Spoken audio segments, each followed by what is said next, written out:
Ya, shalom saudara-saudara. Pada kesempatan ini saya ingin membahas satu hal. Masih ada hubungannya dengan perdebatan kemarin antara saya dan Pendeta Budia Salim melawan Rolitan dan Umar. Ada cukup banyak orang yang mengomentari perdebatan itu, dan mereka menyesalkan mengapa saya mau meladeni orang-orang seperti Donitan dan Umar di dalam perdebatan itu yang jelas-jelas tidak berilmu yang cukup. Ada juga yang menganggap bahwa ini adalah suatu kegiatan yang tidak bermanfaat. Ada juga yang mengatakan bahwa ini adalah buang-buang waktu saja menghadapi orang semacam itu. Perdebatan yang dilakukan atau dilangsungkan pada hari Jumat tanggal 26 April 2024, saya melihat bahwa sebenarnya memang dari segi kualitas perdebatan-perdebatan semacam ini itu hanya buang waktu ya. Bagi saya itu bermanfaat atau tidak itu dilihat dari tujuannya. Kita tidak sedang membela Tuhan. Tuhan sanggup membela diri sendiri, tapi kan Tuhan tidak turun dari langit untuk membela kebenaran. Dia justru memakai hamba-hambanya. Saya selama ini menolak untuk berdebat dengan orang-orang itu bukan karena apa? Karena seperti yang tadi saya bilang, tidak ada kualitas apapun, argumen apapun yang substantif sekali yang kita bisa ini worth it untuk kita address di dalam sebuah perdebatan secara khusus ya. Itu hanya buang-buang waktu. Menjelaskan itu sama seperti kita kasih duduk patung di situ. Memang saya juga tahu tidak level, tapi kenapa saya mau? Saya melakukan debat itu bukan untuk diri saya. Dan saya mau melakukan debat itu juga bukan untuk lawan debat saya, dalam hal ini adalah Donitan maupun juga Umar. Bukan. Memang saya berusaha memberitakan Injil juga kepada orang-orang lain yang ada di situ, baik Kristen maupun juga Islam. Saya juga beritakan ini. Soal ada hasil atau tidak itu kan bukan urusan saya. Kan saya hanya memberitakan Injil, toh pertobatan itu datang dari Tuhan. Tapi sebenarnya sasaran utama dari apa yang saya lakukan atau perdebatan yang saya lakukan justru adalah memperkuat iman orang-orang Kristen sendiri. Begini ya, kalau mau dengar si Donitan sama Umar itu mau omong macam apapun, itu tidak ada pengaruh bagi saya. Itu tidak akan melemahkan iman saya. Tidak akan melemahkan orang-orang yang sudah begitu kuat imannya. Hanya masalahnya tidak semua orang Kristen itu mempunyai iman dan pengertian yang sekuat saya atau sekuat saudara-saudara yang memberikan komentar seperti itu.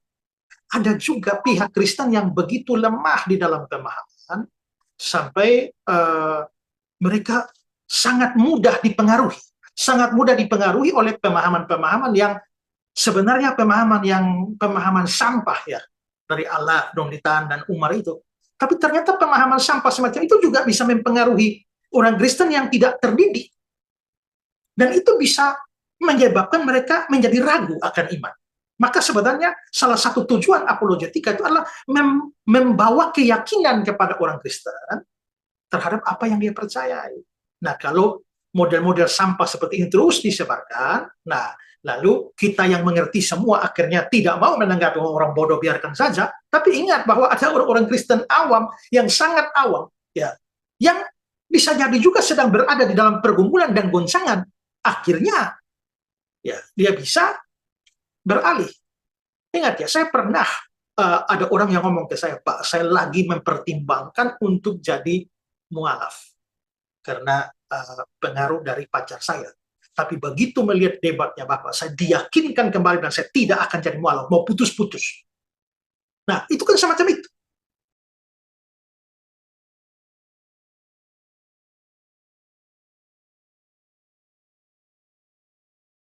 Tapi kita harus mengingat bahwa di dalam Alkitab itu ada mandat apologia. Ya. Mandat apologia itu ada di dalam 1 Petrus pasal 3 ayat yang ke-15. Dibilang bahwa kuduskanlah Kristus di dalam hatimu sebagai Tuhan dan siap sedialah pada segala waktu untuk memberi pertanggungan jawab kepada tiap-tiap orang yang meminta pertanggungjawab dari kamu tentang pengharapan yang ada padamu. Ini kata-kata memberi pertanggungan jawab ini dalam bahasa Yunani adalah apologia. Tapi memberi jawab ini kepada siapa? Kepada orang yang meminta pertanggung jawab dari kamu. Tentang apa? Tentang pengharapan yang ada padamu. Pengharapan yang ada padamu ini pasti menyangkut iman Kristen. Jadi bukan menyangkut iman orang lain. Jadi sebuah tindakan apologia itu tetap diperlukan, sekalipun itu tidak melakukan serangan terhadap iman orang lain, atau kepercayaan orang lain, atau kitab suci orang lain. Karena itu maka sekalipun debatnya, ini bukan berarti saya anti debat dua arah ya, tapi debat satu arah pun itu tetap dibenarkan oleh kitab suci, karena memang tujuannya apa? Tujuannya adalah memberi pertanggungan jawab tentang pengharapan Kristen. Nah, dalam hal ini adalah pihak Donditan yang memberikan tantangan tentang hal itu. Jadi itu kira-kira tujuan saya dan penjelasan saya, dan semoga saudara memahami tujuan saya masuk ke dalam perdebatan-perdebatan semacam ini.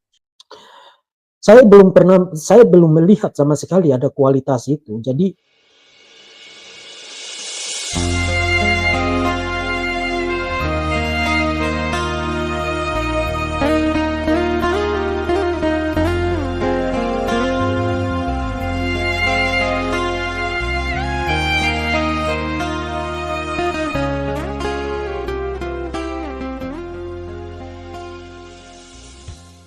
untuk orang-orang dengan jadwal yang sangat padat seperti saya dan juga dengan tanggung jawab seperti saya. Terus terang juga saya juga sangat sibuk juga. Jadi saya juga bukan mau menjadikan ini menjadi pekerjaan tetap, tidak. Saya hanya mungkin meladeni satu kali saja cukup, dan tidak mau lagi meladeni apalagi orang yang sama untuk kedua dan ketiga dan apalagi seterusnya. Ya, mungkin ada banyak hal lain lagi yang lebih penting untuk dilakukan.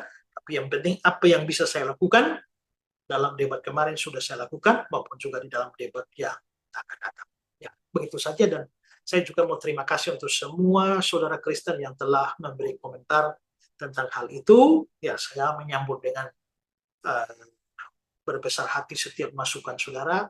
Saya pertimbangkan, tapi juga saya menyampaikan apa yang menjadi tujuan saya, supaya saudara paham atau tidak menjadi salah paham yang apa yang saya sampaikan. Oke, itu saja, dan kiranya Tuhan memberkati kita.